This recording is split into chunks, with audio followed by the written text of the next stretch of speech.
Hi, everyone, and welcome to the Hawaii Language Roadmap Student Resource Interviews. We hope you will find this interview series helpful in learning how to use your language skills moving forward from high school. Before I introduce our special guest today, I would like to congratulate everyone on receiving your seal of bioliteracy. This is a huge accomplishment, and we're excited to see and help you on your journey. So as I begin our interview, I'd like to introduce our guests. We have here today Lucía Aranda. She is a professor at the University of Hawaii, where she teaches Spanish, English translation, interpreting, and US Latino literature. She's currently the chair of the Spanish division, but will become the chair of the Department of Languages and Literatures of Europe and the Americas in the fall. Welcome. Thank you, Matt. It's a pleasure. Yeah. Thanks. So we're just going to do an informal interview today and go through some questions, and hopefully it'll be like a conversation. Okay. So the first question I have for you is, if comfortable, can you share a little bit about your professional journey and what you've learned working in the multilingual field? Sure, but first of all, I want to say thank you so much because I'm a very big supporter of the Hawaii State Seal of Biliteracy, and I really think the idea is great, and I applaud all the students who have gone through the whole process, so congratulations. About myself, okay, I've lived my life between United States and Spain. My parents were Spanish, and I've been back and forth my whole life. When you gave me the questions, I kind of started thinking back to where my history started and where I realized that bilingualism was part of my life. And I think I remember my aunt, La Tía Chelo, she came up to me one day and she goes, tell me something in English, because she didn't know English. And I think I was young, I must have been 10 or something like this. And then I realized, I know things that she doesn't know, and I was much younger, yeah? It wasn't a time of globalization the way it is today with all the films and the movies and the emails that everybody's so connected. And so that kind of marked some point in me in realizing, wow, okay, I'm bilingual. I know something that someone else doesn't know. Not that I want it to be more important, but I had a world that she didn't have. And I thought that was interesting, I think. Anyway, so I taught English in Spain, and in the United States, I teach Spanish. So my academic kind of work has been in code switching. I studied the use of English and Spanish, both in the same text and US Latino literature. And then little by little, I went into translation and interpreting. And then now I teach translations, especially translation, and I write about it. And fascinating to me. Awesome, thank you.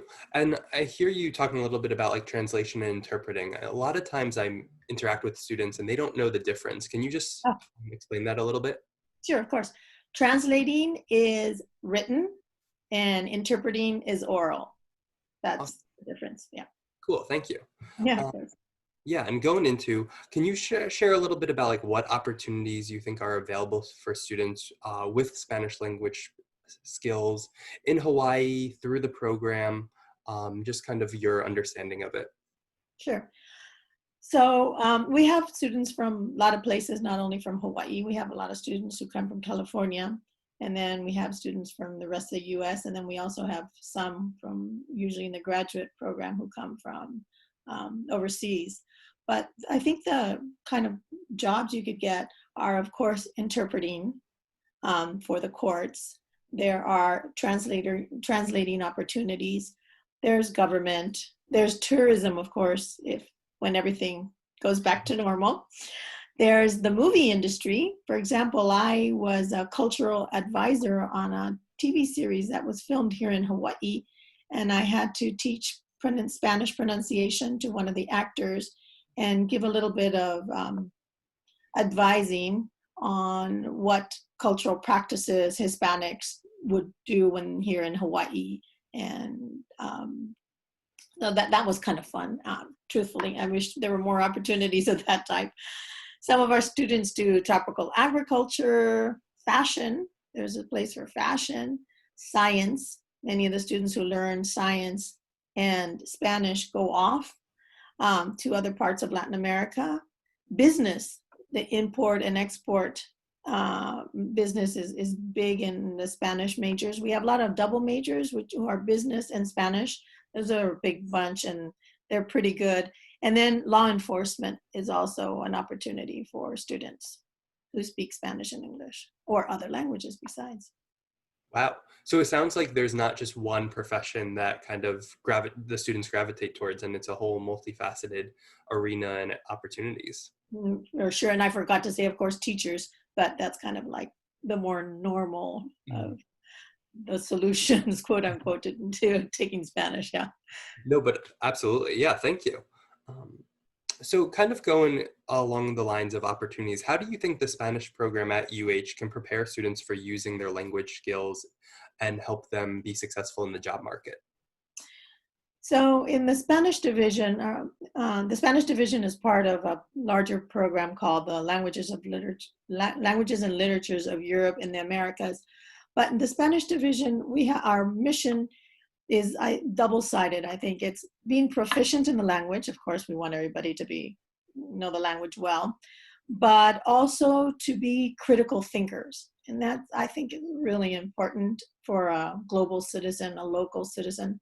I just got off 2 hours ago from a webinar with two important ladies in modern languages in the US, Judith Butler and Barbara Fuchs. And the topic today was actually bilingualism and multilingualism in the United States and the world.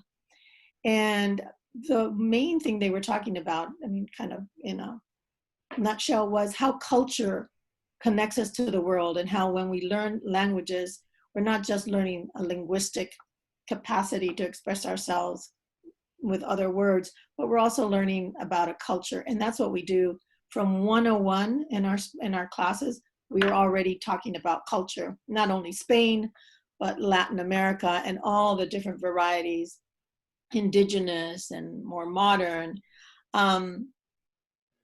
In our classes, we have projects. In all the classes, there's some kind of project. We might do something on ecology, something about healthcare or marketing. And the idea is to form a person, a student, an adult by the time they leave UH, who can make better decisions, who has a deeper, richer understanding of the world, and knows how to realize what facts are and what facts aren't, and can relate better to the world for him or herself and the rest of the world. But also, there's one thing that I wanted to talk to you about is about language activism, how we have more and more students who are volunteering with their languages to help further injustices in the world. I'm dying to see what happens when we come back to school in August, because before August, there were a lot of students who were volunteering for immigrants, for example, at the law clinic, at the UH Law Clinic, for people displaced by problems of climate change, who have to leave their countries because that brings along gangs and violence, and people have to immigrate. And my students were helping in this. And I'm sure after a summer that we've seen Black Lives Matter and all of these other social endeavors to better things, I want to see how, I'm hoping they're going to come back very strong and wanting to do more of this. So yes, to create a whole person, a whole person. Yeah, I really appreciate how you describe the program in terms of like improving students' linguistic abilities, but also opening their minds to critical thinking and recognizing the cultural components that come with learning a language and learning about a place. That's really important. And the piece about activism and like engaging the community of using your language, I think is definitely timely and important. And it's a beautiful thing to hear that students are taking advantage of law opportunities and volunteer opportunities, and using their skills. For students who might be listening today and who aren't like currently in the university program but are interested or looking to take steps, are there organizations you might recommend for them to reach out to in the meantime where they can practice activism or volunteerism? Or is there kind of, and I don't know if there's an answer to that, but what are kind of the steps maybe they can take to begin that journey? So a lot of it has to do with their level of language. Many students are hesitant because they know they shouldn't really get involved if they can't really help negotiate a situation where one person really doesn't know anything and their understanding is everything to maybe getting a visa or a green card. But there is an organization called Translators Without Borders that sometimes they ask for translations. And there is the Hawaii clinic, the law clinic now, that puts out a call once in a while for interpreters. And I don't know the other languages. We've been helping with Spanish, but I'm sure there's other languages that are needed. When I was the director for the Center for Interpretation and Translation Services Studies, they needed a lot of languages from the Pacific. There are not many interpreters. And so some of these students know these languages. I would say, please get in contact with the law clinic and see if they can help them at all. Great, thank you. Mm-hmm. Kind of going in a different direction, what advice do you have to help students leverage their language skills when they are applying for jobs or going through kind of the application process? So I think part of it is to think that Spanish doesn't have to be your terminal degree, that Spanish can, or a language, now it's in this case, Spanish, but a language can complement anything else that you're going to do. So a language is going to open up your eyes. It's going to give you the skills of what does it take to learn a language? It takes initiative.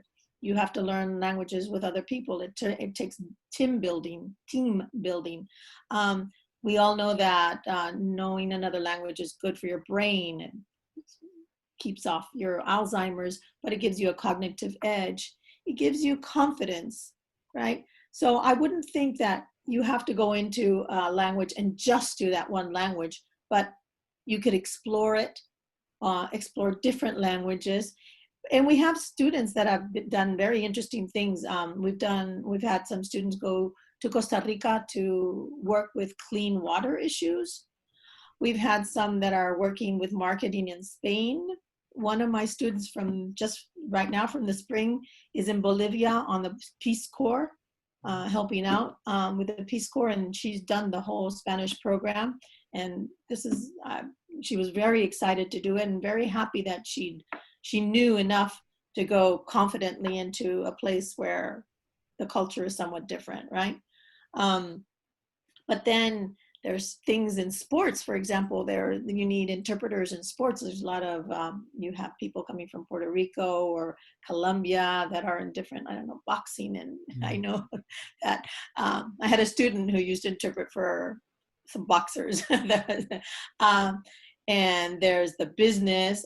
We had one student at the FBI. She took the exam to become a translator and interpreter, or I don't even think it was that. She's just working with the FBI, but the language gave her an extra edge. So when you apply to some of these jobs, having a language puts you up a step and you make more money. And we can all use a little bit of money. So why not, right? Yeah, no, I appreciate you kind of sharing about how even if you're not applying for a job that's specifically using your language, how it can be a benefit in that market. So thank you. Mm-hmm. And then the last question I had that I wanted to ask is, why do you think having a multilingual workforce is important for Hawaii particularly? Well, so Hawaii is the most multiracial state in the nation, right? I just presented a paper on immigrants to Hawaii, and I had to look up some stuff, and I was reminded of that, and it's like, oh yeah, that's right. Hawaii is by far like 20-something% is multiracial. So I think that is saying something. Not everybody might speak all the languages that they would say their races are from, but there is a connection to them, right? And being a multi or a bilingual, it keeps us connected to the rest of the world. And we have to remember that everyone doesn't speak English. We're in the Pacific, and there are many countries to the west of us that do not speak English, and there are crucial things being said in other languages that get lost because we think that we can only listen to them in English. There's a lot of things we can learn, and now with the pandemic, even more. Yes, there's a lot of stuff going on in the sciences that are translated into English, and that's the lingua franca. Kind of a paradox that we say lingua franca, but not in English, but still.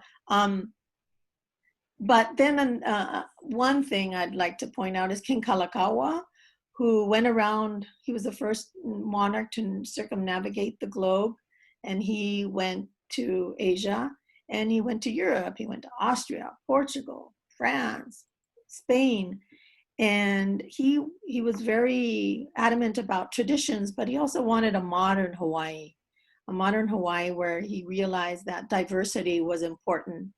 And we have to be respectful of how people acquire their languages. Not all languages are acquired through a learned environment. And this, I think, is something that Hawaii can give the world, is our respect for how people get to their languages many times in a very stressful situation through economic migration, political migration.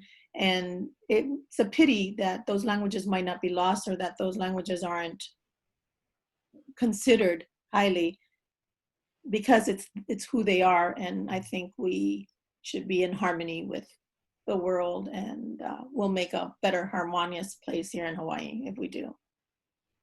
I appreciate that perspective, and the perspective of anchoring it historically, and how Hawaii's past has valued the contemporariness of using languages in the multicultural piece, as well as like the importance of our identity and inclusion.